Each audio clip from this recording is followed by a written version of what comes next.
কে আপনি? আর এখানে একা একা দাঁড়িয়ে আছেন বৃষ্টির মধ্যে? ভয় করছে না আপনার? জায়গাটা ভালো না। রাত হলেই অনেক পকেটের ছেলেদের উৎপাত ঘটে এখানে। না মানে বন্ধুদের সঙ্গে ঘুরতে এসেছিলাম। এই গ্রামটা কিন্তু বৃষ্টি নামায় ওদের কাছ থেকে আলাদা হয়ে গিয়েছি। আর তেমন কিছু একটা চিনি না, তাই এখানে দাঁড়িয়ে আছি। নেহা কথাটি বলছিল আর কাঁপছিল। স্বাধীন এটা দেখে নেহার দিকে এগিয়ে যায়। নেহা অজ্ঞান হয়ে স্বাধীনের কোলে ঢলে পড়ে। স্বাধীন তড়িঘড়ি করে নেহাকে ধরে ফেলে, কি করবে বুঝতে পারে না। তাই পাজাকোলা করে তার বাড়ির দিকে নিয়ে যেতে লাগে। বাড়িতে নিয়ে গিয়ে মুখে পানি দিতে লাগে, কিন্তু জ্ঞান ফিরে আসে না। হাত পা ঠান্ডা হয়ে আছে। এইটা দেখে স্বাধীন অনেকটা ভয় পেয়ে যায়। নেহাকে গরম কাপড় দিয়ে ঢেকে দেয়। ঠিক তখনই কেউ দরজার কড়া নাড়ে। স্বাধীন চুকিয়ে যায়। এত রাতে কে আবার এসেছে? তড়িঘড়ি করে দরজা খুলে দেখে অনেক মানুষ, প্রত্যেকের হাতে লাঠি আর টর্চ লাইট। এটা দেখে স্বাধীন ভয় পেয়ে যায়। ঠিক তখনই একটা বৃদ্ধ লোক স্বাধীনের কাছে এসে বলে, বাবা, তোমাকে তো অনেক ভালো জেনেছিলাম আমরা। তোমার বাবা মা অ্যাক্সিডেন্টে করে মারা যাওয়ার পর তোমাকে এই গ্রামে থাকতে দিয়েছি আমরা, আর তুমি কিনা আমাদের মান সম্মান নষ্ট করলে। আঙ্কেল, কি বলছেন এগুলো?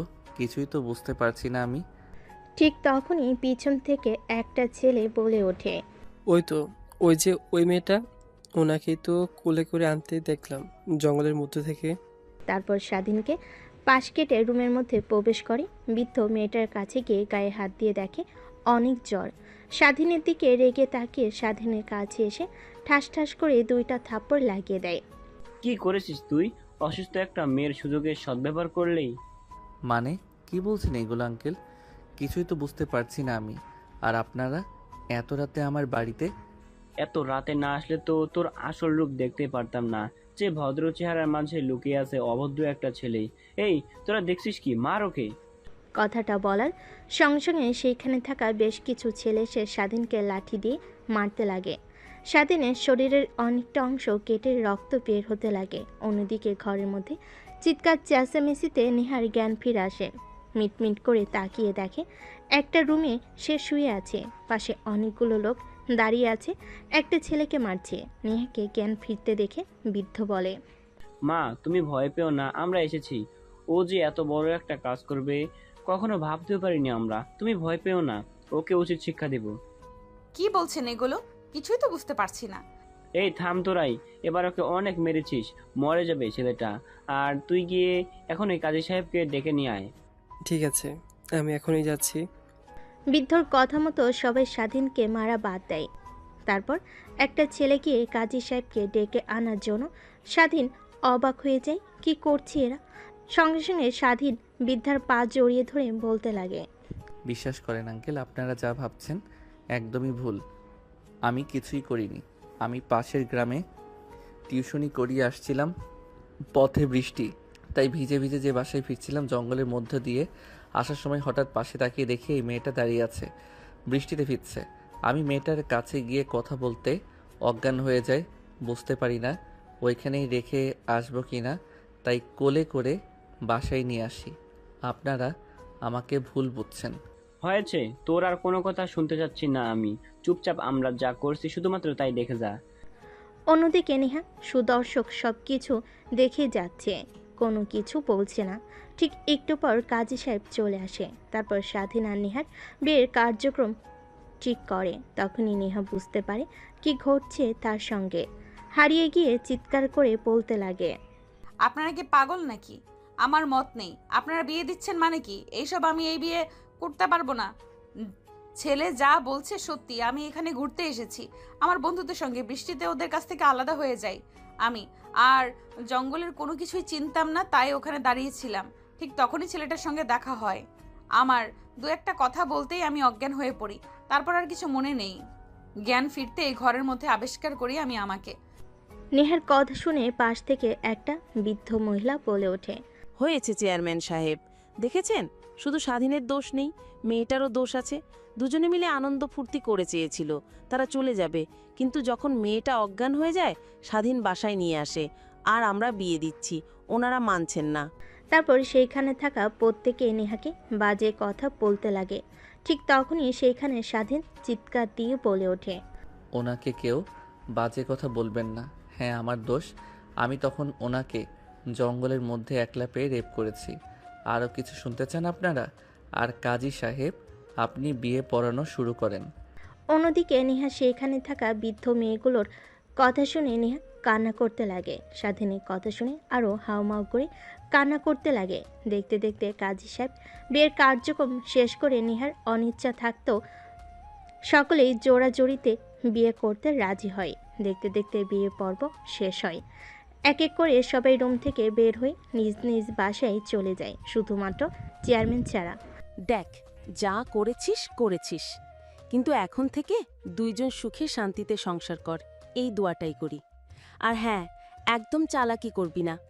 যদি চালাকি করিস আর এই মেয়েটাকে যদি গ্রাম থেকে বের হতে সাহায্য করিস, তাহলে কিন্তু আমরা সবাই তোকে এই গ্রাম থেকে বের করে দেব। আমরা চাই না যে তোর জন্য আরও কোনো মেয়ের সম্মানহানি হোক। ঠিক আছে। তারপর চেয়ারম্যান সাহেব স্বাধীনের বাড়ি থেকে বের হয়ে যায়। স্বাধীন দরজা লাগিয়ে পেছনের দিকে ফিরতে নেহা এসে ঠাস ঠাস করে 2টা থাপ্পড় লাগিয়ে দিয়ে বলতে লাগে, কুত্তার বাচ্চা, তুই কেন বললি যে তুই আমাকে রেপ করতে নিয়েছিলি? তা আমাকে বিয়ে দিয়ে দিল তোর সঙ্গে, না হলে আমি তো এখান থেকে যেভাবেই হোক মুক্তি পেতাম। দেখুন ম্যাম, আপনি শহরে থাকেন, গ্রাম সম্পর্কে তেমন একটা ধারণা নেই আপনার। গ্রামের মানুষ এক কথার বান্দা, তারা যা একবার বলে তা করেই ছাড়ে। আর তারা যেহেতু একবার আমাদেরকে নিয়ে উল্টাপাল্টা সিদ্ধান্ত নিয়েছে, তাহলে আমাদেরকে বিয়ে দিয়ে ছাড়বে তারা। তার জন্যই আমি এই কথাটা বলেছি। আর দেখলেন না, সকলে আপনাকে বাজে বাজে কথা বলছিল, তাই নিজের রাগকে কন্ট্রোল করতে না পেরে তখন বলেছি সরি। সবাই বাজে কথা আমাকে বললে তোর কি আসে যায়? তুই আমার কে হস? এখন আমাকে আর কে বিয়ে করবে? আর দরজা আটকালি কেন? একদম আমার কাছে আসার চেষ্টা করবি না, তাহলে তোর কিন্তু খবর আছে, বলে দিলাম। আমাকে কিন্তু তুই চিনিস না আমি কে। দরজা লাগাবো না তো খুলে রাখবো, ঘরের মধ্যে যে কোনো সময় যে কোনো প্রাণী ঢুকতে পারে, এর কারণে লাগিয়ে দিয়েছি। আর আপনার প্রতি আমার কোনো ইন্টারেস্ট নাই। আপনি চাইলে চলে যেতে পারেন নির্দ্বিধায়। কখনো আপনার কাছে আমি আমার অধিকার নিয়ে যাব না। মনে করবেন যে একটা কালো অধ্যায় মুছে ফেলবেন মন থেকে। হয়েছে, তোকে আর অভিনয় করতে হবে না। এখন সর আমার সামনে থেকে।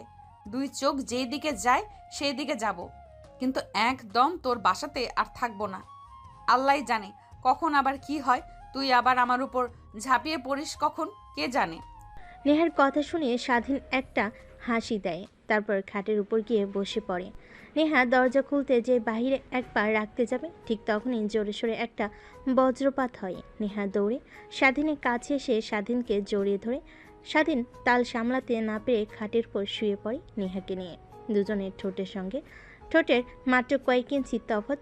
ঠিক তখনই আরেকটা বজ্রপাত হতেই নেহা স্বাধীনকে শক্ত করে জড়িয়ে ধরে বুকের সঙ্গে মাথা ঠেকিয়ে নেয়।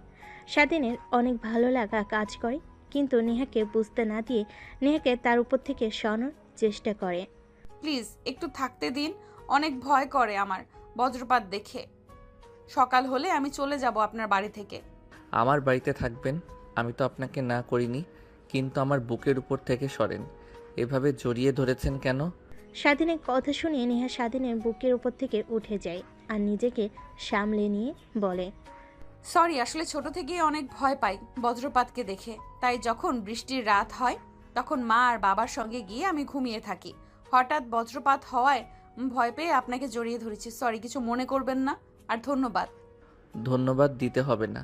হাজার হন কাগজে কলমে মানেন আর না মানেন, আপনি তো আমার স্ত্রী, তাই থাকতে পারেন, সমস্যা নেই। এখন কি দরজা লাগাতে পারি না কি সারা রাত এইভাবেই খোলা রাখবো? না না, খোলা রাখতে হবে না, যান গিয়ে দরজা লাগিয়ে দিয়ে আসেন। তারপর স্বাধীন গিয়ে দরজা লাগিয়ে রুমের মধ্যে আসে। কিচেন রুমে গিয়ে খাবার বেড়ে একটা প্লেটে তার রুমে এসে খেতে লাগে। পাশ থেকে নেহা স্বাধীনের দিকে ড্যাপ ড্যাপ করে তাকিয়ে বলতে লাগে, কেউ হয়তো বা ভুলে গিয়েছে যে রুমের মধ্যে আরো একজন আছে, আর সে না খেয়ে আছে, তাকে একটু খাবার দেওয়া উচিত।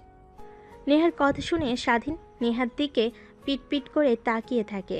তার দিকে তাকিয়ে থাকতে দেখে মাটির দিকে তাকিয়ে থাকে। স্বাধীন বলে, হয়েছে, আর ঢং করতে হবে না। আমার রুমে একটাই প্লেট, এই বাড়িতে শুধু আমি একাই থাকি, দ্বিতীয় কোনো ব্যক্তি থাকে না। আর আমার কোনো আত্মীয় স্বজন নেই এই পৃথিবীতে, শুধু আমি একা। তাই একটাই প্লেট আছে, আমি খাবো না, আপনি খাবেন। অনেক ক্ষুধা পেয়েছে, দুপুরে খাবার খাইনি, তাই নিজেকে কন্ট্রোল করতে না পেরে আগে খাচ্ছি। আমার খাওয়া শেষ হলে প্লেটটা পরিষ্কার করে আমি আপনাকে আবার খাবার দেব। স্বাধীনের কথা শুনে নেহার কেন জানি অনেক মায়া মায়া লাগে। এটুকু একটা ছেলে কিভাবে এতটা কষ্ট সংগ্রাম করে বাঁচে।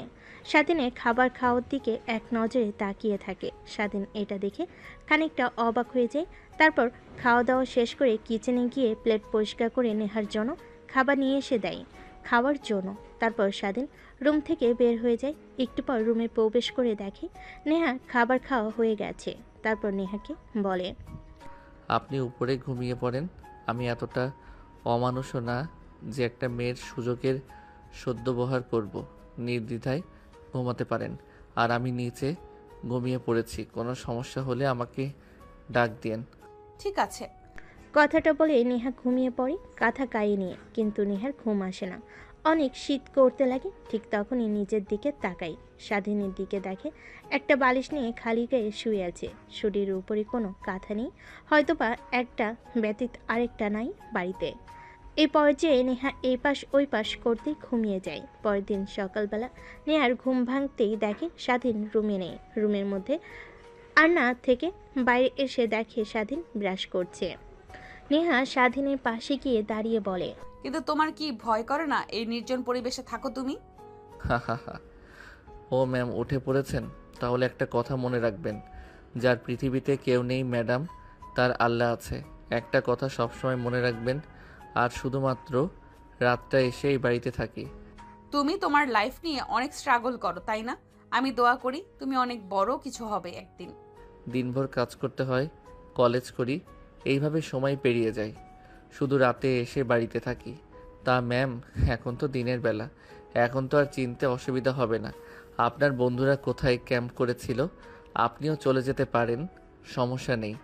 কিন্তু রাতের বিষয় নিয়ে চিন্তা করছেন তাই না? ওইটা নিয়ে চিন্তা করতে হবে না। আমি ওইটা একটা কালো রাত ভেবে নিয়েছি। দূর স্বপ্ন একটা ভেবে নেন, তাহলেই হবে। আর আমি আপনার কাছে কখনো স্বামীর অধিকার নিয়ে যাব না। আর যদি তা না হয় তাহলে আপনি আপনার নাম্বার দিয়ে দেন, আমি ডিভোর্স লেটার পাঠিয়ে দেব আপনার স্থানে।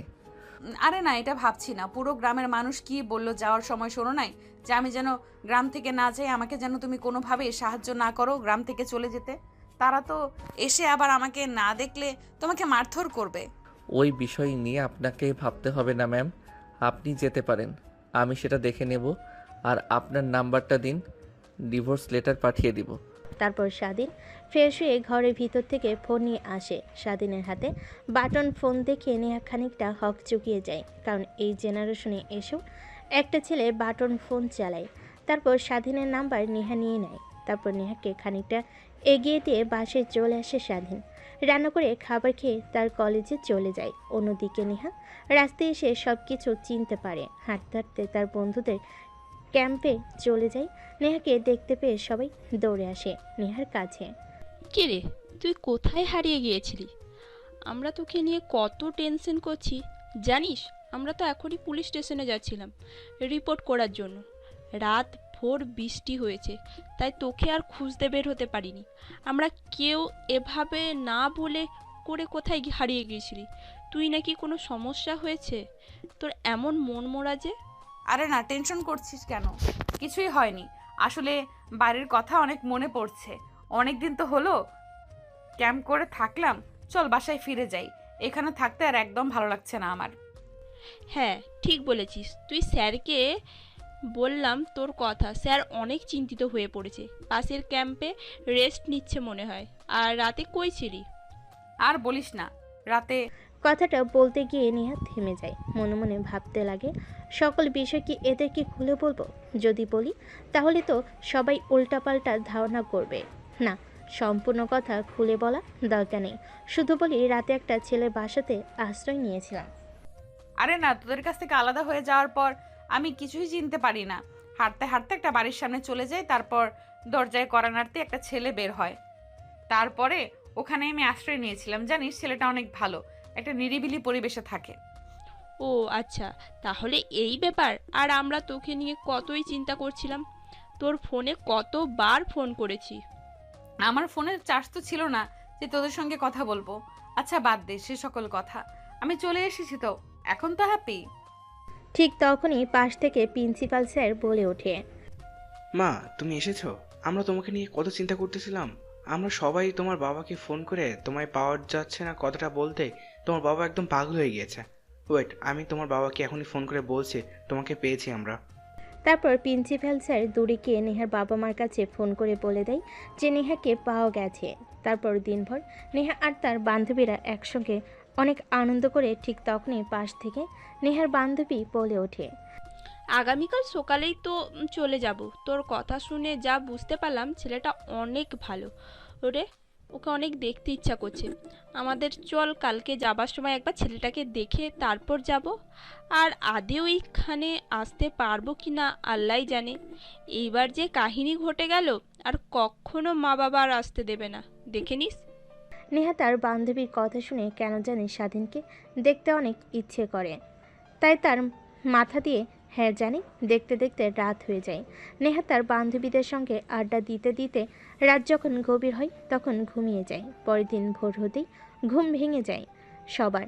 তারপর সবাই ক্যাম্প ভেঙে রেডি হতে লাগে বাড়িতে যাওয়ার জন্য। ঠিক তখনই নেহা আর তার বান্ধবীরা প্রিন্সিপাল স্যারের কাছে গিয়ে বলে, স্যার আপনাকে তো সব কথা খুলেই বললাম। আমাকে একটা ছেলে রাতে থাকতে দিয়েছিল। আমার সব বান্ধবীরা জেদ করছে যে তার সঙ্গে গিয়ে দেখা করে আসবে আর ধন্যবাদ জানিয়ে আসবে। আপনি অনুমতি দিলে আমরা যেতাম ছেলেটার সঙ্গে দেখা করতে। আচ্ছা মা, যাও, সমস্যা নেই, কিন্তু দেখে শুনে যাও। কালকে বৃষ্টি হয়েছে সারা রাত ভোর, অনেক জায়গায় কাদা পানি জমে আছে। তারপর নেহা আর তার বান্ধবীরা স্বাধীনের বাসার দিকে অগ্রসর হতে লাগে। নেহা সামনে সামনে, পিছে তার বান্ধবীরা। দেখতে দেখতে স্বাধীনের বাড়ির কাছে চলে আসে। দেখে বাসায় তালা লাগানো। নেহা বুঝতে পারে না এত সকালে কোথায় গিয়েছে। আবার ঠিক তখনই পাশ দিয়ে একটা ছেলেকে যেতে দেখে নেহা ছেলেটার কাছে গিয়ে পিছন থেকে ডাক দিতে ছেলেটা নেহার কাছে এসে বলে, ও আপনি এসেছেন? তা স্বাধীন তো বলল আপনি চলে গিয়েছেন, আর আমরা স্বাধীনকে মেয়ের গ্রাম থেকে তাড়িয়ে দিয়েছি। ওর মতো খারাপ ছেলে এই গ্রামে না থাকলে ভালো হয়, আর আপনি আবার এসেছেন। কি কিন্তু কেন মেরে গ্রাম থেকে তাড়িয়ে দিয়েছ?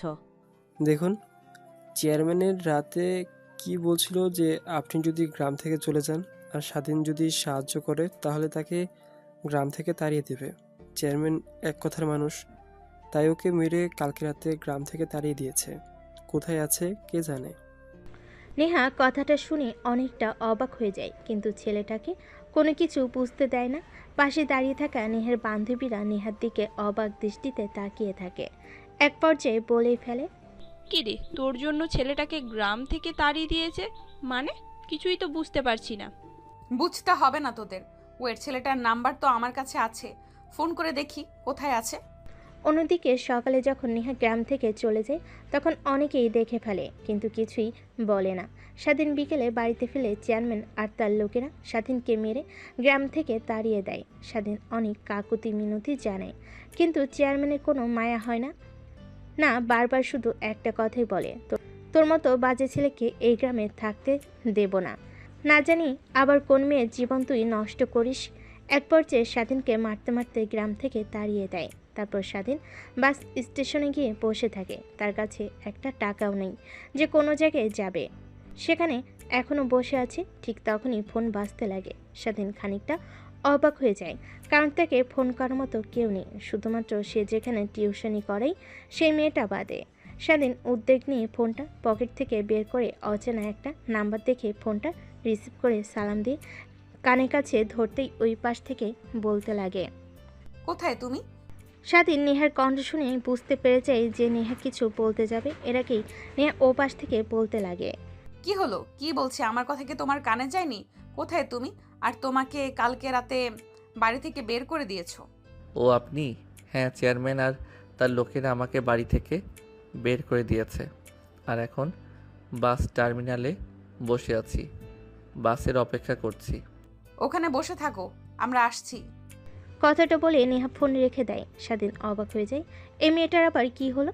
তারপর নেহা তার বান্ধবীরা তড়িঘড়ি করে গ্রাম থেকে বের হয়ে বাস টার্মিনালের দিকে অগ্রসর হয়। বাস টার্মিনালে গিয়ে দেখে স্বাধীন একটা বেঞ্চিতে বসে আছে, হাতে একটা ব্যাগ। নেহা গিয়ে স্বাধীনের পাশে দাঁড়াতেই স্বাধীন উপরের দিকে তাকিয়ে দেখে নেহা। তারপর নেহাকে উদ্দেশ্য করে প্রশ্ন করে, আপনি এখনো গ্রাম থেকে যাননি? গ্রামের কেউ দেখে ফেললে আপনাকে আবার ওরা উল্টাপাল্টা কথা বলতে পারে। এখনই চলে যান আমাকে নিয়ে। আপনার ভাবতে হবে না, কিছু একটা না একটা হবেই। তা তো বুঝতেই পারছি কি হবে। চলো এখন আমার সঙ্গে। ঠিক তখনই পাশ থেকে নেহার বান্ধবী নেহার হাত ঝান্টা মেরে টান মেরে একটু ফাঁকে নিয়ে সে বলে, তোর মাথা কি পুরোটাই গেছে নাকি? স্যার কি বলছে শুনিসনি? আমাদের ক্যাম্পে কোনো প্রকার ছেলে এলাও নেই। আর তুই একে যদি নিয়ে যাস স্যার অনেক রাগান্বিত হয়ে যাবে। তুই জানিস এটা চেনা নয় জানা নেই অপরিচিত ছেলে। তুই জানিস ছেলেটা আমার কি হয়? নেহার বান্ধবী নেহার কথা শুনে নেহার দিকে বাঁকা দৃষ্টিতে তাকায়। ও আমার স্বামী হয়, বুঝলি? তুই অপরিচিত কেউ না। কি বলছিস? তুই তোর স্বামী হয় মানে? তাহলে শোন, ওই দিন রাতে কি হয়েছিল। তোদেরকে যা বলেছি সব মিথ্যা কথা। তারপর নেহা তার বান্ধবীদের শুরু থেকে শেষ পর্যন্ত বলতে লাগে। সবাই শুনে অবাক হয়, নেহার দিকে তাকিয়ে থাকে। কি করবি? তোর জন্য একটা ছেলের জীবন নষ্ট হয়ে গেল, গ্রাম থেকে তাড়িয়ে দিয়েছে। কই যাবে, কি করবে? এতিম একটা ছেলে, অনেক মায়া লাগছে রে, কিন্তু কি আর করার। তখনই পাশ থেকে নেহার আরেকটা বান্ধবী বলে ওঠে, তোর কথা শুনে যতটুকু বুঝতে পারলাম যে তুই ছেলেটাকে মেনে নিবি না কখনোই, কিন্তু ওর জীবন তো নষ্ট করে লাভ নেই। তোর বাবার তো অনেক অনেক টাকা, তুই নিশ্চয় ছেলেটাকে কিছু একটা করে দিতে পারবি। কিন্তু তার জন্য তো ওর লেখাপড়া করতে হবে। আমার দেখে যা মনে হয় ওই ছেলেটা এসএসসি পরীক্ষা দিয়েছে বোধহয়। পিচ্ছি একটা ছেলে। ওকে তো আর তোর বাসাতেও নিয়ে যেতে পারবি না। কি বলবি তোর বাবা মাকে? আচ্ছা, একটা কাজ করলে হয় না? আমাদের যে ফ্ল্যাটটা আছে, যেখানে আমরা সব বান্ধবীরা মিলে আড্ডা দিই, ড্রিঙ্কস করি আর মাঝে মাঝে গ্রুপ স্টাডি করি, ওটা তো প্রায় সময় পড়েই থাকে। ছেলেটাকে ওই ফ্ল্যাটটা দিলে কেমন হয়? তুই একদম ঠিক কথা বলছিস, কিন্তু আমরা কোথায় গিয়ে আড্ডা দেবো, ড্রিঙ্কস করব, গ্রুপ স্টাডি করব? কেন? ওই ফ্ল্যাটে গিয়ে করব। ফ্ল্যাটে তো আর কম রুম নেই, একটাতেও না হয় থাকবে, অন্য আরেকটাতে আমরা থাকবো। আর ছেলেটাকে দেখে এমনিতেই মনে হচ্ছে ও হাবাগোবা। আরে আমরা তো বলে যাচ্ছি, শুধু যার স্বামী সে তো কিছু বলছে না। প্লিজ নেহা ম্যাডাম, আপনি অন্তত কিছু বলুন। কিন্তু ও যদি কখনো আমার কাছে স্বামীর অধিকার নিয়ে আসে, তখন কি করব? আরে ঢাকায় গিয়ে ওকে ডিভোর্স দিয়ে দিবি, এত টেনশন করছিস কেন? তুই আর ছেলেটাকে দেখ একবার, কেমন বোকা শোকা দেখতে। কখনোই তোর কাছে স্ত্রীর অধিকার নিয়ে যাবে না। যেই ছেলে তোকে রাতে একলা রুমে একা পেয়েও কিছু করেনি, সেই ছেলেকে নিয়ে আবার তুই টেনশন করছিস। নেহা ভাবতে লাগে, হ্যাঁ, ওর বান্ধবী তো ঠিকই বলেছে। যে ছেলে রাতের আধারে একা পেয়ে তার বাসায় কিছু করেনি। নেহা ভাবতে লাগে, হ্যাঁ, ওর বান্ধবীরা তো ঠিকই বলেছে। যে ছেলে রাতের আধারে একা পেয়ে তার বাসায় কিছু করেনি, সে আবার ঢাকায় নিয়ে গিয়ে অজানা জায়গায় আবার আমার পর ঝাঁপিয়ে পড়বে না। তাই নেহা রাজি হয়ে যায় স্বাধীনকে ঢাকা নিয়ে যাওয়ার জন্য। কিন্তু স্যারকে তোরা কিভাবে ম্যানেজ করবি? ওইটা একদম আমাদের হাতে, ছেড়ে দে, আমরা স্যারকে ম্যানেজ করে ফেলবো। তারপর নেহা আর তার বান্ধবীরা স্বাধীনের কাছে চলে যায়। স্বাধীনের ব্যাগে হাত দিয়ে নেহা বলে, চলো আমাদের সঙ্গে। কোথায় যাব ম্যাম? তুমি আর গ্রামে ফিরে যেতে পারবে না। কি করবে এখন? এখন থেকে চলো আমাদের সঙ্গে ঢাকায়, তোমাকে একটা না একটা জবের ব্যবস্থা করে দিব। কিন্তু ম্যাম, ঢাকায় যাওয়ার জন্য তো বাস ভাড়া লাগবে। আমার কাছে তো একটা টাকাও নাই, তাই এখানে বসে আছি। কি করব চিন্তা করছি। আপনারা যান, আমাকে নিয়ে তো ভাবতে হবে না আপনার। স্বাধীনের বোকামোপনা কথা শুনে নেহার বান্ধবীরা সবাই হাসতে লাগে। স্বাধীন সবার দিকে তাকিয়ে ভাবতে লাগে, কি এমন বলেছি যে সবাই এমনভাবে হাসছে। একটু পর নেহার ধমক শুনে সবাই হাসি বন্ধ করে। তারপর নেহা বলে, তোকে ভাবতে হবে না টাকা পয়সা নিয়ে, চল এখন আমার সঙ্গে। স্বাধীন আর কোনো কথা বলে না। এখানে বসে থাকার থেকে তাদের সঙ্গে ঢাকায় গিয়ে যদি তারা কোনো চাকরির ব্যবস্থা করে দেয় তাহলে তার জন্য অনেক ভালো হয়। তারপর নেহা তার বান্ধবীদের পিছু পিছু হাঁটতে লাগে। একটু পর সবাই ক্যাম্প যেখানে করেছিল সেখানে চলে আসে। প্রিন্সিপাল স্যার তাদের দিকে তাকিয়ে এসে বলে, তোমরা কখন গিয়েছো আর কখন আসছো? বললে তো মাত্র 20 মিনিট লাগবে, আর 2 ঘন্টা হয়ে গেল। এতক্ষণ কোথায় ছিলে? সবে অপেক্ষা করছি আমরা। ঢাকায় ফিরতে হবে তো, আবার ফিরতে ফিরতে রাত হয়ে যাবে না হলে।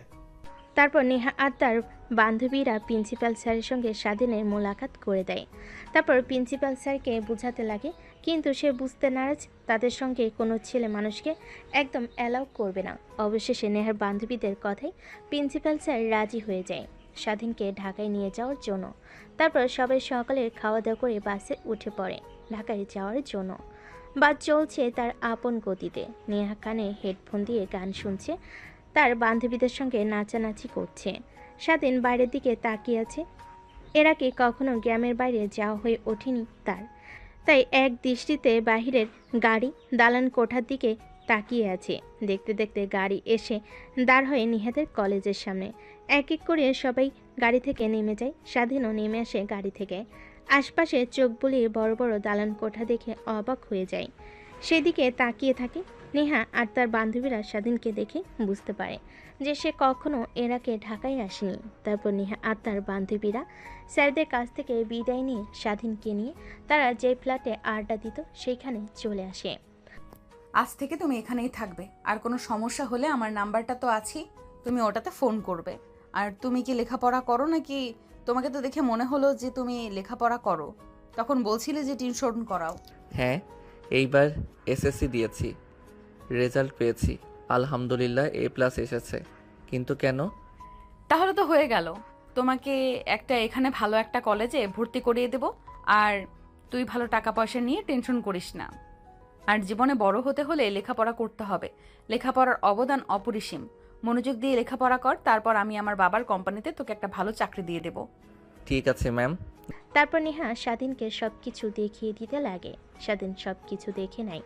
তারপর নেহা আর তার বান্ধবীরা ফ্ল্যাট থেকে বের হয়ে যে যার বাসে চলে যায়।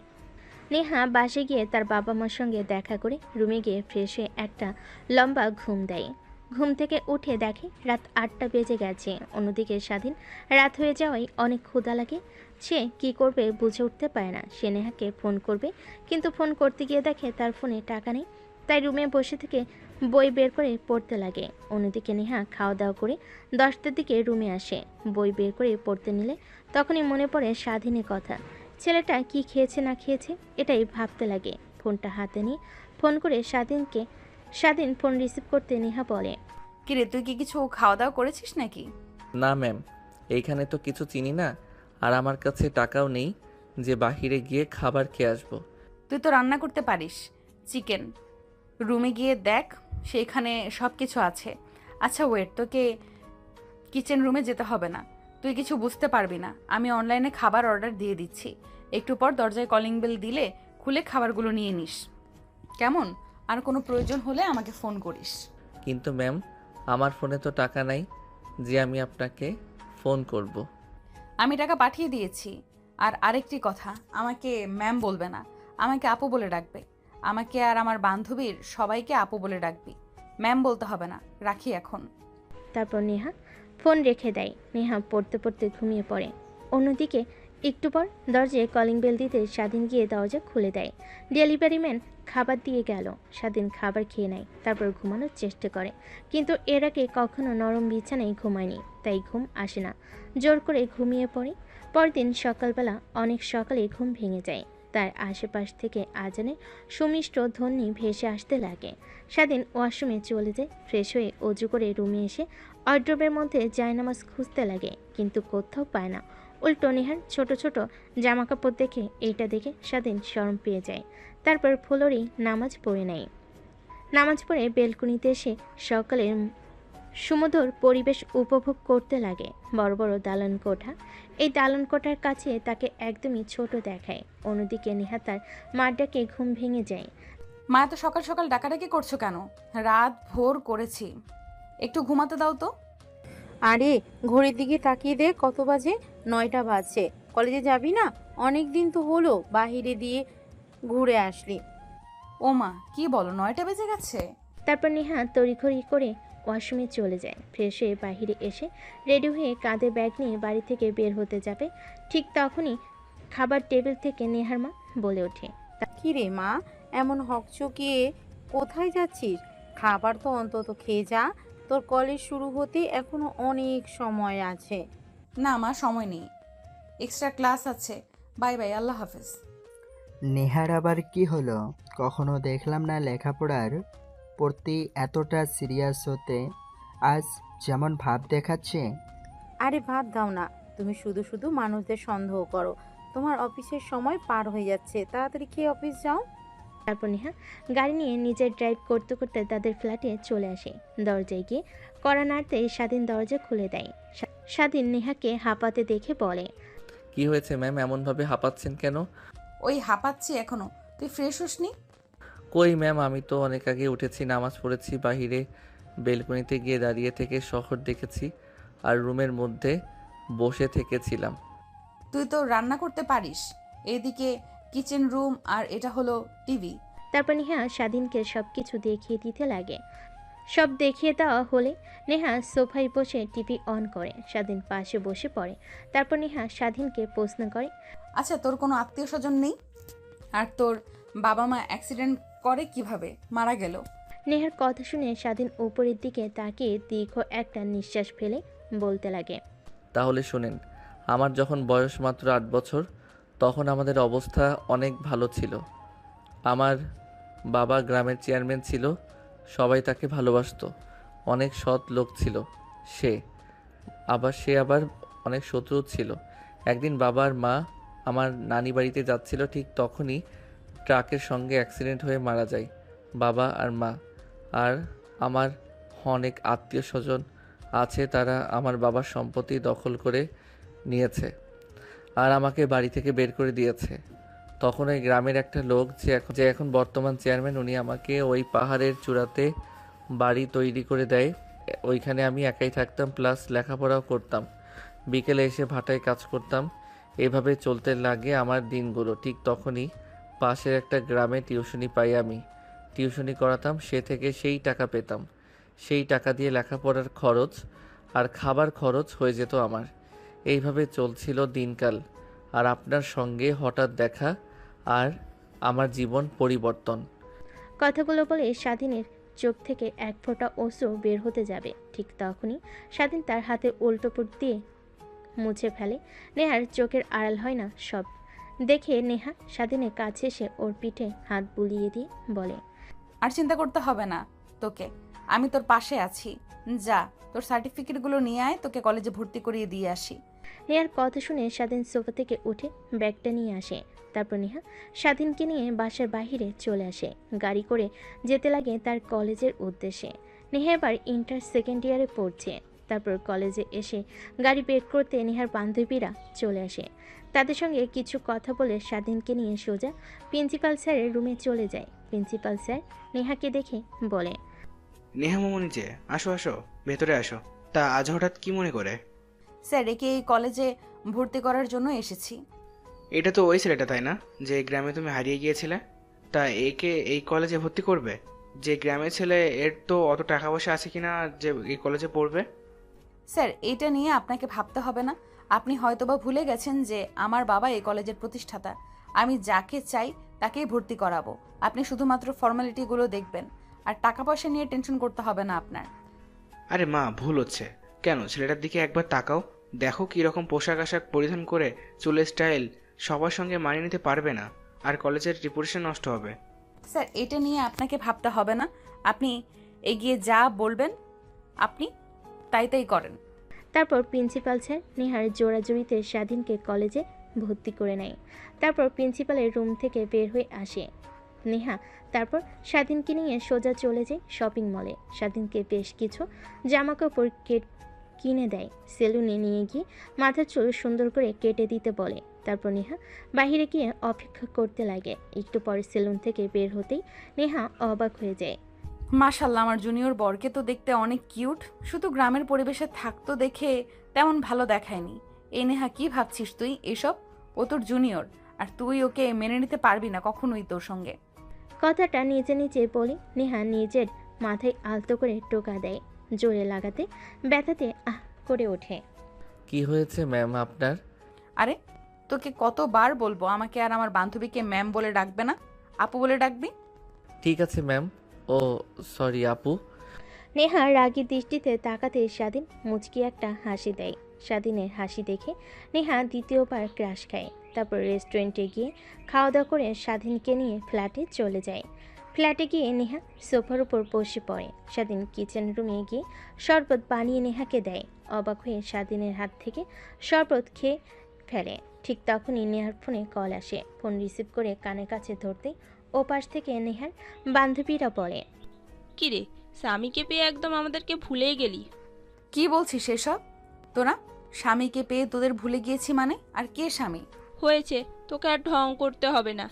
দিব্যি তো ফ্ল্যাটে নিয়ে গিয়ে এনজয় করছিস আর অভিনয় করছিস, তাই না? দেখ, একদম উল্টাপাল্টা কথা বলবি না। ওকে কলেজে ভর্তি করিয়ে দিয়ে শপিং মলে গিয়েছিলাম ওর জন্য পোশাক কিনে দেওয়ার জন্য। তা ম্যাম, এখন আপনি কোথায়? কই আর থাকবো, ফ্ল্যাটে। ফ্ল্যাটে কি করছেন? নিশ্চয়ই জুনিয়র হাজবেন্ডকে নিয়ে এনজয় করছেন। ডিস্টার্ব করলাম? রাগিয়ে রাখি? দেখ সাথী, একদম রাগাবি না বলে দিলাম। ও, বুঝতে পেরেছি। তাহলে এখনো এনজয় শুরু করেননি। তাহলে ম্যাম দয়া করে দরজাটা খুলবেন, আমরা ফ্ল্যাটের দরজার সামনে দাঁড়িয়ে আছি। নেহার বান্ধবী কথাটা বলতে নেহা গিয়ে দরজা খুলে দেয়। দরজার ওই পাশে নেহার সকল বান্ধবী নেহার রেগে সাথীর দিকে তাকাতেই সাথী নেহাকে পাশ কাটিয়ে সবাই এসে বসে পড়ে। নেহা দরজা লাগিয়ে সাথীর কাছে এসে ওর গলা চেপে ধরে বলতে লাগে, কুত্তি, এই কি সব উল্টাপাল্টা কথা বলছিস তুই? ও আপু আপনারা চলে এসেছেন। আর নেহা আপু আপনি সাথী আপুকে মারছেন কেন? আরে কই মারছি? এইটাকে মারা বলে না, এটাকে আদর বলে। আর তুই যা এখন তোর রুমে। আচ্ছা আপু, তোমরা হয়তো অনেক ক্লান্ত। আমি তোমাদের জন্য শরবত বানিয়ে নিয়ে আসছি। কথাটা বলে স্বাধীন কিচেন রুমে চলে যায় শরবত তৈরি করার জন্য। নেহা সাথীকে মারা বন্ধ করে দিয়ে সোফায় বসে তার বান্ধবীদের সঙ্গে আড্ডা দিতে লাগে। ঠিক তখনই পাশ থেকে সাথী বলে ওঠে, কিরে, একদম চেঞ্জ করে ফেলেছিস। ছেলেটাকে এখন একদম চেনাই যাচ্ছে না। কি কিউট! আমি তো দেখে রীতিমতো ক্রাশ খেয়ে ফেলেছি। আচ্ছা, তুই যদি না মেনে নিস তাহলে আমাকে দে, আমি ওকে বিয়ে করে নেব। কথাটা শুনে নেহা তার বান্ধবীর দিকে রাগী দৃষ্টিতে তাকায়। কেন জানি না, সাথীর বলা কথা অনেক খারাপ লাগে তার। একটু পর স্বাধীন হাতে শরবত নিয়ে আসে। তারপর এক এক করে সবাই শরবত নিয়ে খেতে লাগে। বাহ, আমাদের জুনিয়র দুলাভাই দেখছি অনেক ভালো, শরবত বানাতে পারে। তা দুলাভাই কই থেকে শিখেছেন? আমাদেরকেও একটু শিখাবেন কি? দেখ, একদম বাড়াবাড়ি হচ্ছে কিন্তু। আর স্বাধীন, তুই রুমে গিয়ে পড়তে বস, দরজা লাগিয়ে। যে পর্যন্ত আমি গিয়ে না ডাকছি সেই পর্যন্ত খুলবি না। নেহার রাগী কথা শুনে স্বাধীন সেখান থেকে রুমে গিয়ে দরজা লাগিয়ে পড়ার টেবিলে গিয়ে বই পড়তে লাগে। অন্যদিকে বাহিরে নেহার বান্ধবী নেহাকে বলে, ছেলেটাকে এইভাবে কথাগুলো না বললেও পারতি। আমাদের সঙ্গে কথা বলছে, এনজয় করছে, সারাক্ষণ রুমের মধ্যে বসে থাকে। ওকে পাঠিয়ে দিলি কেন? আমরাও তো ওর বড় বোনের মতন। দেখ, আমি চাই না আমাদের জন্য ওর লেখাপড়ায় ক্ষতি হোক। ও আমাদের বুদ্ধিমান একটা ছেলে, ও বড় হয়ে অনেক ভালো কিছু হবে। তো প্লিজ ওকে এইসবের মধ্যে আনিস না। ও নেশা জগতে পা দিলে বের হতে পারবে না। তারপর নেহা আর তার বান্ধবীরা ডান্স করতে লাগে বক্সে গান দিয়ে, নাচতে লাগে। স্বাধীন এইটা দেখে বক্সের সাউন্ড কমানোর জন্য দরজা খুলে বের হয়ে দেখে সবাই পাগলের মতো নাচানাচি করছে। স্বাধীন বুঝতে পারে সকলে ড্রিঙ্কস করেছে। তার গ্রামের অনেক উৎসবে অনেক ছেলেরা মদ খেত, তাই আর কোনো কথা না বলে স্বাধীন রুমে এসে পড়তে লাগে। এইভাবে অনেকটা সময় পার হয়ে যায়। রাত যখন অনেক গভীর হয়ে যায় তখন দরজায় কর্নারের শব্দ পায়। বুঝতে পারে হয়তো নেহা এসেছে, তাই দরজা খোলার সঙ্গে সঙ্গে স্বাধীনের গায়ের উপর শুয়ে পড়ে আর বলতে লাগে, সোনা, তুমি কোনো ভয় পেও না। নেহা তোমাকে ডিভোর্স দিয়ে দিলে আমি তোমাকে বিয়ে করব, নিজের করে নেব। কথাটা বলে যে স্বাধীনকে কিস করতে যাবে, ঠিক তখনই দরজা খুলে ভিতরে প্রবেশ করে নেহা। এটা দেখে নেহা রেগে স্বাধীনের ওপর থেকে সাথীকে সরিয়ে ঠাস ঠাস করে থাপ্পড় লাগিয়ে দেয়। তোর কত বড় সাহস আমার স্বামীর দিকে নজর দিস? সর এখান থেকে। আমার স্বামীও একদম নজর দিবি না। যদি নজর দেস তাহলে তোর চোখ উপরে আমি মার্বেল খেলবো। আরে তুই তো বলি ওকে মানিস না স্বামী হিসাবে, তাহলে এইসব বলছিস যে? আর তুই যদি ডিভোর্স দিয়ে দিস আমি ওকে বিয়ে করব। So cute. কথাটা বলে যে স্বাধীনের দিকে এগোতে যাবে, সাথী ঠিক তখনই পিছন থেকে নেহা সাথীর চুল ধরে বাহিরে বের করে দেয়। দরজা লাগিয়ে গুটি গুটি পায়ে স্বাধীনের দিকে এগিয়ে আসতে লাগে আর বলতে লাগে, কুত্তার বাচ্চা, নিজের বউকে দেখে বউয়ের বান্ধবীর সঙ্গে উল্টাপাল্টা কাজ করতে তোর একদমই বাধলো না? আপু কি বলছেন এসব? আমি তো কিছুই করিনি। আর আপনি আমার দিকে এইভাবে এগিয়ে আসছেন কেন? দেখেন আপনি মাতাল হয়ে আছেন, উল্টাপাল্টা কিছু করবেন না। আর আপনারা এত খারাপ, বাসার মধ্যে মদ খান। কই একটু একটু ড্রিঙ্কস করেছি, এর থেকে বেশি কিছু না। এখন আমি আমার অধিকার আমাকে বুঝিয়ে দে তুই। কিসের অধিকার ম্যাম? আপনি তো আমাকে স্বামী হিসেবে মানেন না, তাহলে এসব কথা এর মধ্যে আসে কেন? প্লিজ ছাড়েন আমাকে আর রুম থেকে বের হয়ে যান। কথাটা বলে নেহা স্বাধীনের উপরে ঝাঁপিয়ে পড়ে। স্বাধীন তাল সামলাতে না পেরে খাটের ওপর শুয়ে পড়ে। নেহা স্বাধীনকে কিস করতে লাগে, অনবরত পা দিয়ে স্বাধীনের পায়ে স্লাইড করতে লাগে। স্বাধীন উত্তেজিত হতে লাগে। এক পর্যায়ে নেহার কোনো রেসপন্স পায় না স্বাধীন। মিটমিট করে তাকিয়ে দেখে নেহা ঘুমিয়ে গেছে, অনেক ড্রিঙ্ক করে মাতাল হয়ে গিয়েছে আর এখন ঘুমিয়ে পড়েছে। তাই স্বাধীন কোনো মতে নেহার নিচ থেকে সরে যায়। তারপর নেহাকে ভালোভাবে শুইয়ে দিয়ে নেহার পাশে ঘুমিয়ে পড়ে। পরের দিন নেহার ঘুম ভাঙতে নিজেকে আবিষ্কার করে স্বাধীনের বুকের মধ্যে। এটা দেখে অনেকটা রাগ হয় নেহার। স্বাধীনের কাছ থেকে ছাড়া পেয়ে ধাক্কা দিয়ে ফ্লোরে ফেলে দেয়। হঠাৎ ফ্লোরে পড়ে যায়। স্বাধীনের ঘুম ভেঙে যায়। অবাক দৃষ্টিতে সামনে নেহার দিকে তাকিয়ে থাকে। কুত্তার বাচ্চা, তোকে একটু সুযোগ দিয়েছি আর তুই সুযোগের সদ্ব্যবহার শুরু করেছিস। ভেবেছিলাম তুই অনেক ভালো, অন্যান্য ছেলেদের মতো না, সহজ সরল। কিন্তু তুই যে এই সহজ সরল চেহারার মধ্যে ভয়ঙ্কর একটা চরিত্র লুকিয়ে আছে সেটা তো আর আমি জানি না। দেখুন আপু, আপনি আমাকে ভুল ভাবছেন। আপনি যা ভাবছেন তা একদমই হয়নি। চুপ, একদম চুপ। একটা কথাও বলবি না তুই আর। এক্ষুনি রুম থেকে বেরিয়ে যা, তোকে যেন আর না দেখি আমার চোখের সামনে। নেহার কথা শুনে সেদিন ঘর থেকে বের হয়ে যায়। বাহির এসে দেখে নেহার বান্ধবীরা সবাই অগোছালোভাবে শুয়ে আছে। স্বাধীন ফ্লোরে থাকা বোতল আর চিপসের প্যাকেটগুলো পরিষ্কার করতে লাগে। এক পর্যায়ে নেহার বান্ধবীদের ঘুম ভেঙে যায়। আরে জুনিয়র দুলাভাই, আপনি কাজ করছেন কেন আমরা থাকতে? আরে না, তোমরা ঘুমাও, আমি পরিষ্কার করছি। আর কি খাবে? আমি রান্না করে দিচ্ছি। জুনিয়র দুলাভাই, আপনি রান্না করতে পারেন? সব পারি, শুধু বলো কি খাবে। ঠিক তখনই রুমের বাহিরে বের হয় নেহা। স্বাধীনকে তার বান্ধবীদের সঙ্গে কথা বলতে দেখে রেগে বলে, নেহা, ওই কুত্তার বাচ্চা, তোকে কি বললাম? তোর কানে যায়নি?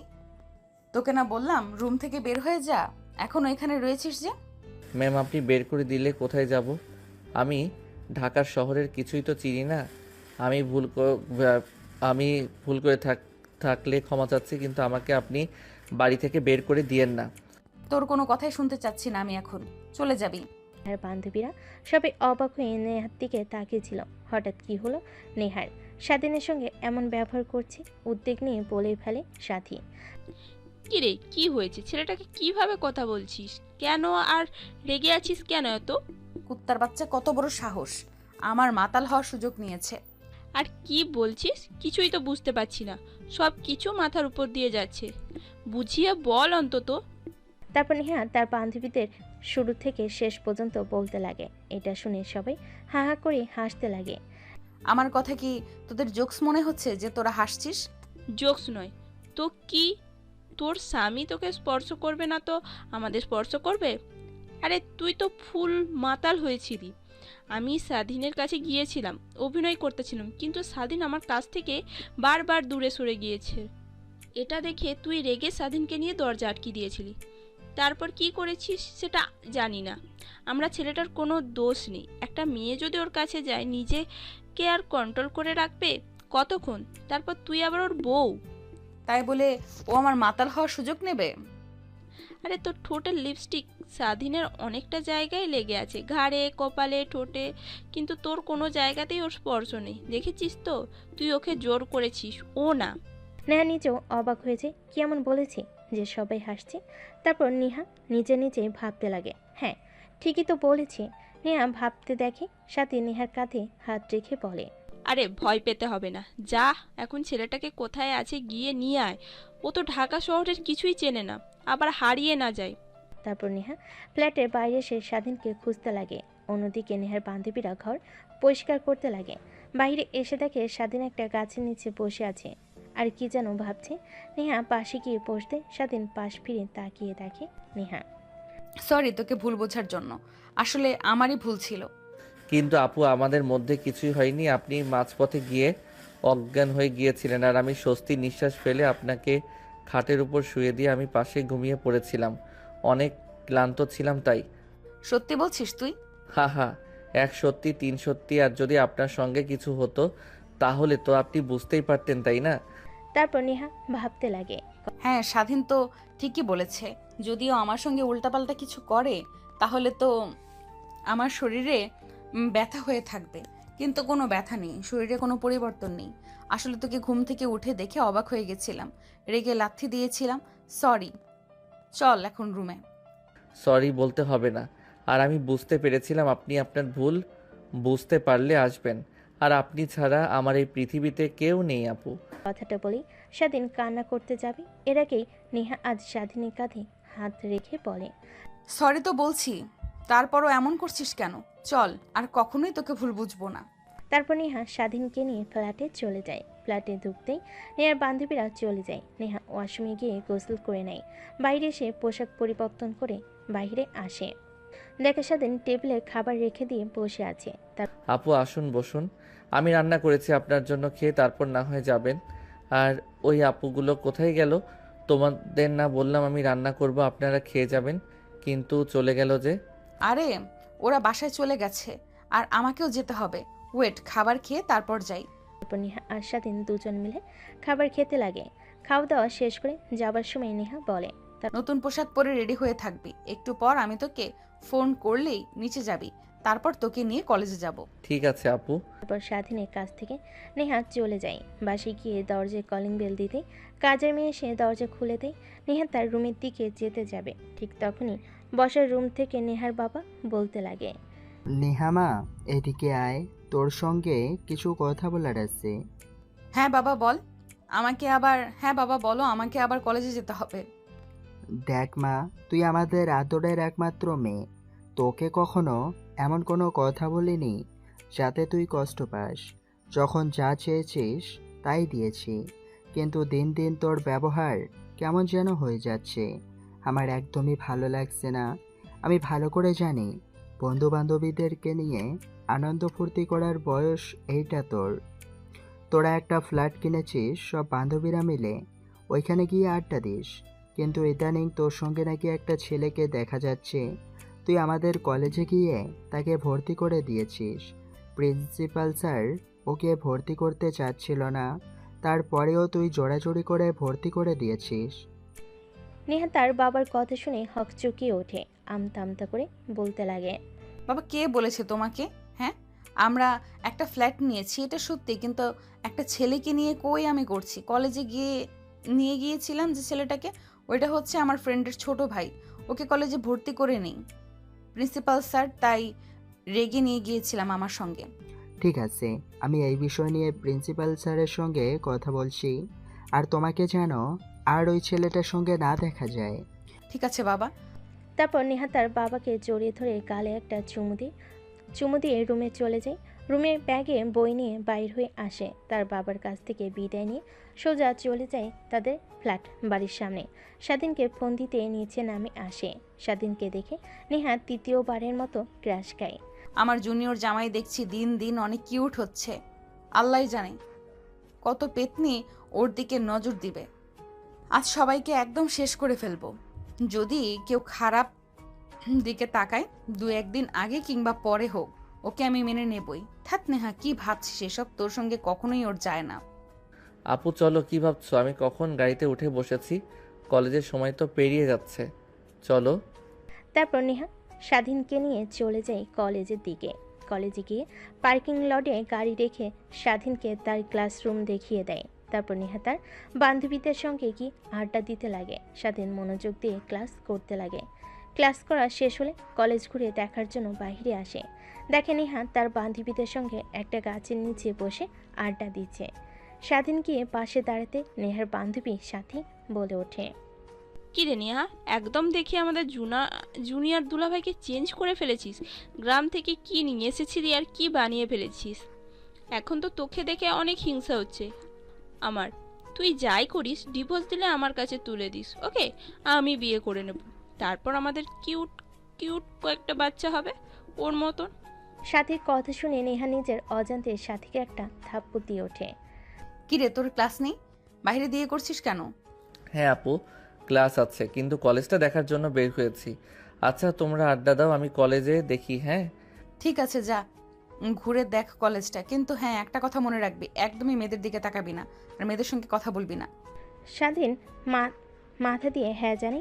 তারপর নিজে নিজেই পুরো কলেজটা ঘুরে দেখতে লাগে। কলেজ দেখা শেষ হলে স্বাধীন তার ক্লাসরুমে গিয়ে আবার ক্লাস করতে লাগে। দেখতে দেখতে কলেজের সময় শেষ হয়ে যায়। কলেজ ছুটি দিলে স্বাধীন ক্লাসরুমের বাইরে এসে সোজা কলেজ গেটের বাইরে দাঁড়িয়ে থাকে। নেহার অপেক্ষা করতে লাগে, কিন্তু নেহার কোনো নাম গ্রন্থ পায় না। ঠিক তখনই তার ফোন করে নেহা। আপু কই আপনি? আর কতক্ষণ ধরে এখানে দাঁড়িয়ে আছি, আপনার তো কোনো দেখাই পাচ্ছি না। বান্ধবীদের সঙ্গে রেস্টুরেন্টে চলে এসেছি। তুই একটা কাজ কর, তোকে আগামীকাল কিছু টাকা দিয়েছিলাম না, ওই টাকা দিয়ে সোজা বাসায় চলে যাবি। এদিক ওইদিক একদমই ঘোরাফেরা করবি না। আর রাস্তা তো চিনিস না, চিনলে রিক্সাওয়ালাকে আমাকে বললি তোকে নিয়ে যাবে। ঠিক আছে, আর আপনি কি ফ্ল্যাটে যাবেন না? না, বাসায় যাব। ও তো তোর সঙ্গে থাকলে মা বাবা সন্দেহ করতে পারে। রাখি এখন, আর কোনো সমস্যা হলে আমাকে ফোন করিস। তারপর স্বাধীন গাড়ির জন্য অপেক্ষা করতে লাগে, কিন্তু কোনো রিক্সা ফাঁকা পায় না। এক পর্যায়ে একটা রিক্সা ফাঁকা দেখতে পায়। স্বাধীন রিক্সাওয়ালাকে ডাক দিয়ে দেয়। স্বাধীনের সামনে এসে দাঁড়িয়ে রিক্সা উঠতেই স্বাধীনের সঙ্গে একটা মেয়ে উঠে পড়ে। এই কে আপনি? আর রিক্সা দাঁড় করিয়েছি, আমি যাব, আপনি কেন উঠে বসলেন? হাই, আমি তিথি। আমি আর তুমি একই ক্লাসে পড়ি। তোমাকে আজকে দেখেছি, আমার বেস্ট ফ্রেন্ড হতে পারি। আর তুমি যেদিকে যাবে ওই দিকে আমার বাসা। তো প্লিজ রাস্তায় নামিয়ে নিও, কোনো রিকশায় ফাঁকা পাচ্ছি না। কি করব আর বলো, বাসায় যেতে হবে তাড়াতাড়ি। তাহলে তুমি চলে যাও, আমি আরেকটা রিক্সা দাঁড় করে না হয় যাব। আরে আস না, ভয় পাচ্ছ কেন? আমি তো আর তোমাকে খেয়ে ফেলছি না। তারপর রিক্সাওয়ালা মামাকে স্বাধীন বলতে যেতেই লাগে।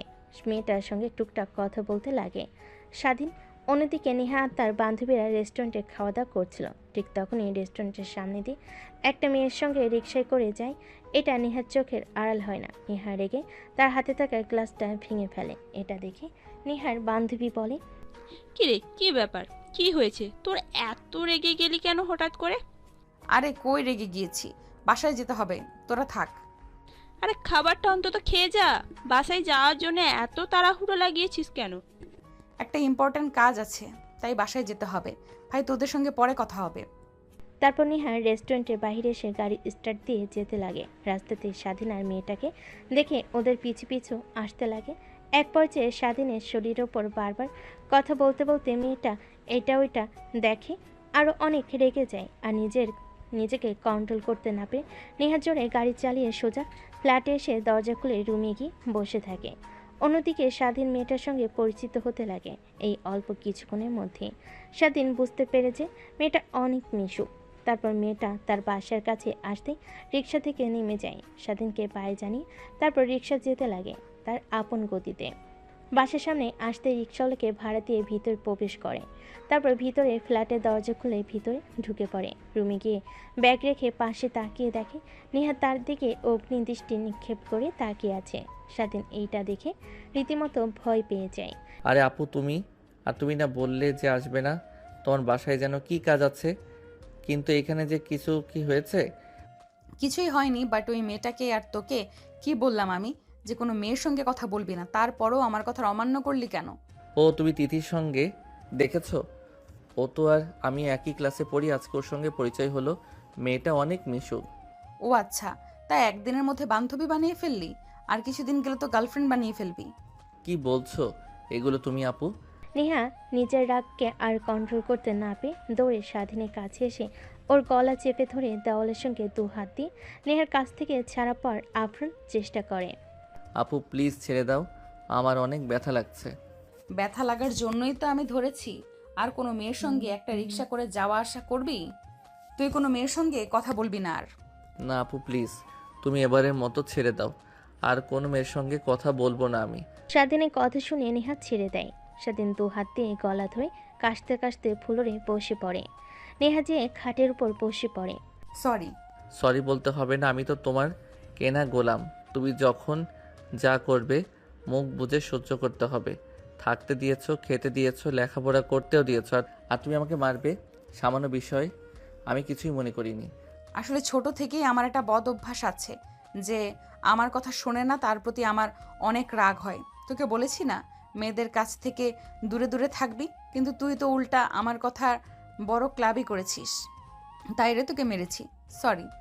আচ্ছা আমি অন্য মেয়েদের সঙ্গে কথা বললে তাই আপনার কি? আপনি তো আপনার বন্ধুদের সঙ্গে বসে আড্ডা দেন, আমি তো কিছু বলি না। আমি তোর বিয়ে করা স্ত্রী, এই কথাটা হয়তোবা তুই ভুলে যাচ্ছিস বারবার। না আপু ভুলে যাচ্ছি না, কিন্তু তুমি তো আমাকে সেই অধিকার দাওনি।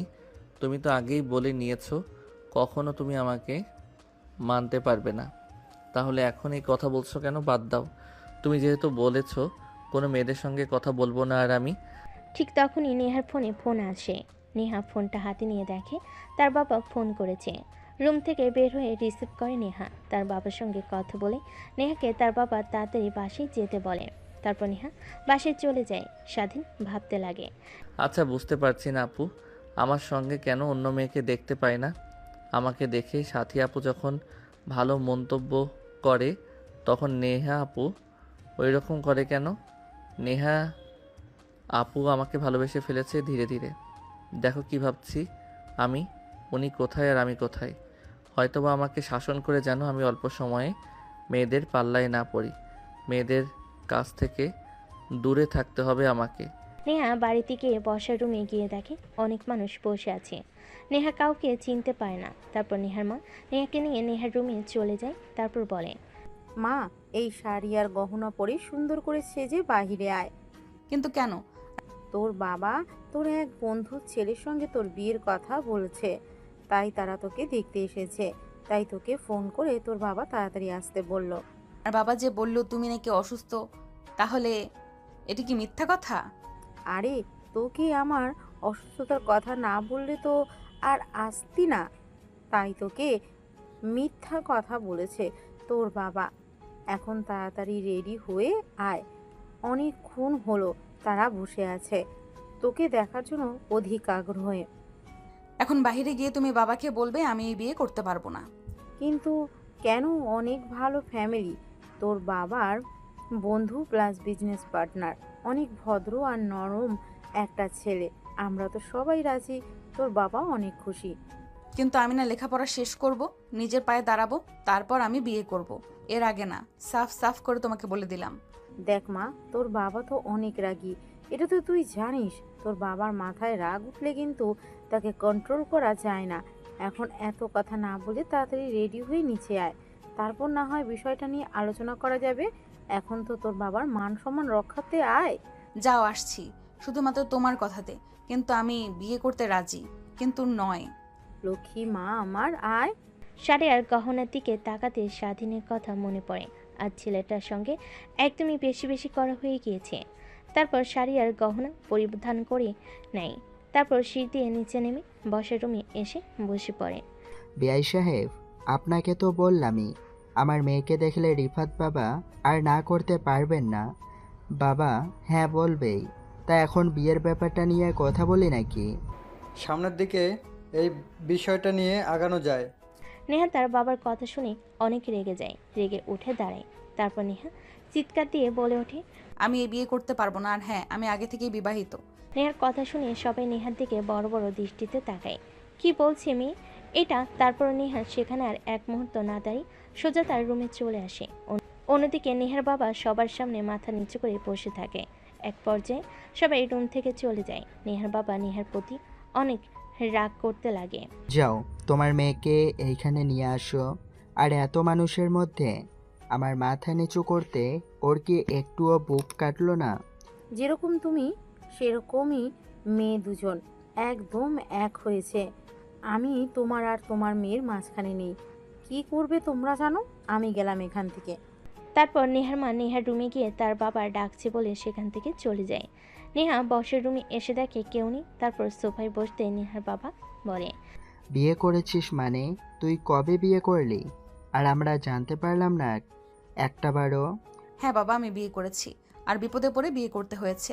তোমরা মানো আর না মানো, আমি ওকে স্বামী হিসেবে মেনে নিয়েছি। কে ওই ছেলে? পরিচয় কি? ওর বাবা দাদা কি করে? বাবা প্লিজ, তুমি কিছু বলবে না। আগে আমার সম্পূর্ণ কথাটা শোনো, তারপর তুমি যা বলো তাই করব। নেহা তার বাবাকে শুরু থেকে শেষ পর্যন্ত বলে মনোযোগ দিয়ে নেহার প্রত্যেকটা কথাই শুনতে থাকে। নেহার বাবা বলে, এখন তুমি বলো, আমি কি করেছি, ঠিক করেছি কিনা ভুল? তুই তো আমার কাছে নিয়ে এসে পরিচয় করিয়ে দিলেও পারতি। আচ্ছা, ও তো তোদের ফ্ল্যাটে আছে তাই না? যা, ওকে নিয়ে আয়। নেহা খুশি হয়ে তার বাবাকে জড়িয়ে ধরে বলতে লাগে, ইউ আর মাই বেস্ট পাপা। হয়েছে, আর ঢং করতে হবে না। যা, গিয়ে ছেলেটাকে নিয়ে আয়। তারপর নেহা বাইরে আসে, গাড়ি স্টার্ট দিয়ে ফ্ল্যাটে চলে যায়। একটু পরে ফ্ল্যাটে গিয়ে পৌঁছায়। দরজায় কলিং বেল দিতে স্বাধীন এসে দরজা খুলে দেয়। তারপর নেহা ভিতরে প্রবেশ করে, দরজা আটকে দিয়ে স্বাধীনকে জড়িয়ে ধরে শক্ত করে। কি করছেন আপু, প্লিজ ছাড়েন। ছাড়ার জন্য তো আর ধরিনি, আর একদম আমাকে তুই আপু বলবি না, তাহলে কিন্তু তোর খবর আছে। ঠিক আছে, তাহলে ম্যাম বলে ডাকবো। এবার তো অন্তত ছাড়ুন আমাকে। ছাড়বো না তোকে, আজীবন এইভাবেই শক্ত করে জড়িয়ে ধরে রাখবো। তুই যতই আমাকে ছাড়ার চেষ্টা করিস না কেন, কিন্তু আমি তোকে ছাড়বো না। এক পর্যায়ে নেহার হাত থেকে স্বাধীন সাড়া পায়। কি হয়েছে আপু, আপনি ঠিক আছেন তো? নাকি আজকেও ড্রিঙ্কস করে এসেছেন? পরে যখন আবার নেশা কেটে যাবে আমাকে উল্টাপাল্টা কথা বলবেন। তারপর নেহা স্বাধীনকে শুরু থেকে শেষ পর্যন্ত বলে তার বাবা স্বাধীনের সঙ্গে দেখা করতে চেয়েছে এই বিষয়টা। তারপর স্বাধীন কথা শুনে অনেকটা ভয় পেয়ে যায়। স্বাধীনকে ভয় পেতে দেখে নেহা বলে, আরে ভয় পাচ্ছিস কেন তুই? আমার বাবা অনেক ভালো, আমি যা চেয়েছি তাই দিয়েছে। তারপর নেহা স্বাধীনকে নিয়ে তার বাসায় চলে আসে। তারপর নেহার বাবার সঙ্গে স্বাধীন কথা বলতে লাগে। নেহার বাবার অনেক পছন্দ হয় স্বাধীনকে। তোমাকে আমার অনেক পছন্দ হয়েছে। আমার মেয়ের জন্য একদম পারফেক্ট তুমি। যা মা, ওকে নিয়ে রুমে যা। তারপর নেহা স্বাধীনকে নিয়ে রুমে চলে যায়। দেখতে দেখতে রাত হয়ে যায়। রাতে খাওয়া দাওয়া শেষ করে নেহা আর স্বাধীন রুমে চলে যায়। স্বাধীন বেলকুনিতে গিয়ে আকাশের দিকে তাকিয়ে থাকে। পিছন থেকে নেহা স্বাধীনকে জড়িয়ে ধরে বলে, কি ভাবছো আমি তোমার পাশে আছি? আজীবন চিরকাল তোমাকে আর ভাবতে হবে না। কথাটা বলে স্বাধীনকে পাশ ফিরিয়ে নেয় নেহা। দেখে স্বাধীনের চোখে পানি, তারপর হাত দিয়ে মুছে ফেলে নেহা। তারপর স্বাধীনকে শক্ত করে জড়িয়ে ধরে ঘাড়ে কপালে কিস করতে লাগে। স্বাধীন নিজেকে আর কন্ট্রোল করতে না পেরে নেহাকে পাজা কোলে করে রুমের মধ্যে নিয়ে এসে খাটের উপর ফেলে দেয়। লাইট অফ করে ঝাঁপিয়ে পড়ে নেহার উপরে। বাকিটা ইতিহাস, সেটা আপনাদের না জানলেও চলবে।